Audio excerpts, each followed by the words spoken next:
ladies and gentlemen of the media, fellow Ghanaians.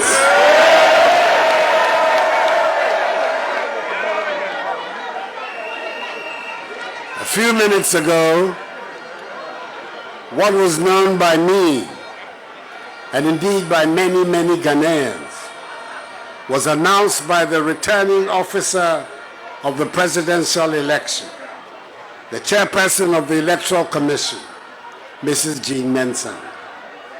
Nana Adoo Akufo-Addo, together with Alhaji Muhammadu Bawumia, have been given 4 more years by the Ghanaian people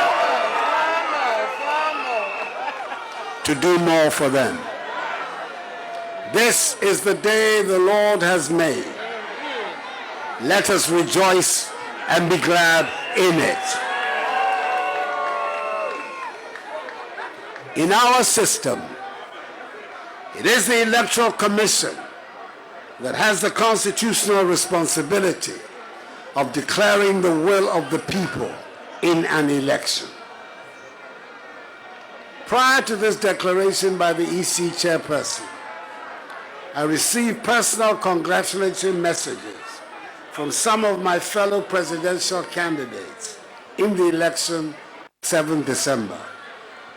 I expressed my appreciation to them and thanked them for helping to ensure that the race was largely a keen, exciting contest of ideas whose ultimate goal was the growth and development of Mother Ghana, as well as the improvement of the living standards of the Ghanaian people. Fellow Ghanaians, I must at the outset give thanks to Almighty God for his continued mercies and for granting my party, the New Patriotic Party, and I, this all-important win.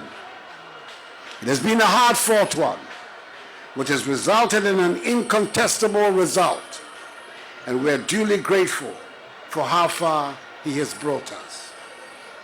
We were confident at the beginning of the campaign that the considerable amount of work we had done since coming into office in 2017 would secure for us 4 more years in office. And the declaration made by the returning officer has set us on that path. For that, I'm extremely grateful to you, fellow Ghanaians, for this victory. I am deeply humbled again by your show of confidence, and I do not take this lightly. There could be that tendency for an incumbent president who has just secured a second term in office to, as it were, take it easy and relax because there's nothing more to lose or prove. I am of a different character. Just as I've been doing since January 2017, I give you my word that I will continue to work very hard to build the prosperous and progressive Ghana for which we yearn. The decisive margin of victory in this election constitutes for me an endorsement of the policies and programs initiated by my government and put before the electorate.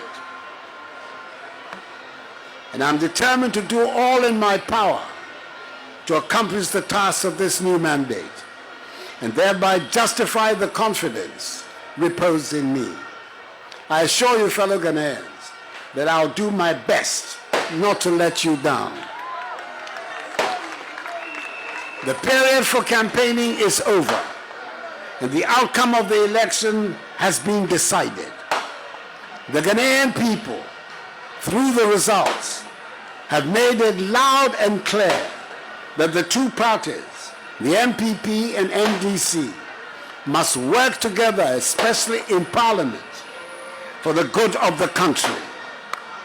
Now is the time for each and every one of us, irrespective of our political affiliations, to unite, join hands, stand shoulder to shoulder, and work hard to place Ghana where she deserves to be, a prosperous and dynamic member of the global community, making her own unique contribution to the growth of world civilization. My immediate task will be to continue with the process of reversing the effects COVID-19 has had on our economy and on our lives, and put the nation on course for full economic recovery and development.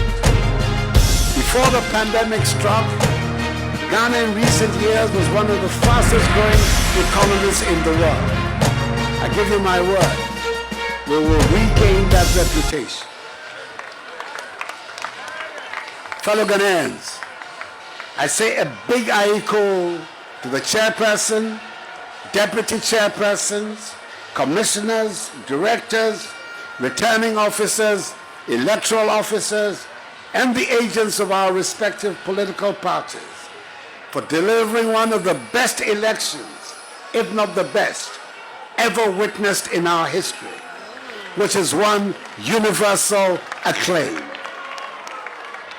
The Electoral Commission, even in the midst of the pandemic, has done a yeoman's job, and we can only urge them on to continue along the path and achieve even greater strides in future. The orderly, commendable, and peaceful conduct of Ghanaians on election day is to be widely applauded. The high rates of adherence to COVID-19 protocols on the day ensure that the exercise passed off safely. To the security services who ensure the peace and safety of the process, Ghana will forever be in your debt. Your role has been invaluable in preserving law and order. And lastly, but by no means the last, the praise of the nation goes to the media for the extensive coverage provided before, during, and after the conduct of the polls. I also say a big thank you to the domestic and international election observer teams that have been in our country for the period of the election, for their concern. I condemn in no uncertain terms the isolated incidents of post-electoral violence in Olododiodo and Techiman that led to a few regrettable deaths. May their souls rest in peace. We must work to avoid the repetition of such events in future. I thank the national, regional, constituency, electoral area, and polling station executives, elders, and members of my party, the New Patriotic Party, and all the volunteer groups who canvass so effectively for us, for their successful efforts. NPP supporters should understandably celebrate and jubilate, but desist from untoward acts. At the end of the day, despite holding different political views, we should all remember that we're all part of one family, one Ghanaian family, with a common overriding agenda, which is to oversee the growth and development of Mother Ghana. Let us continue to conduct ourselves with decorum and maintain the peace and stability of the nation, which is the envy of many around the world. To the Ghanaian people, I say that the work ahead is to advance further the peace, progress, and prosperity of our nation for all. And that is my solemn pledge to each one of you. The battle is the Lord's. God bless us all in our homeland, Ghana, and make her great and strong. I thank you for your attention.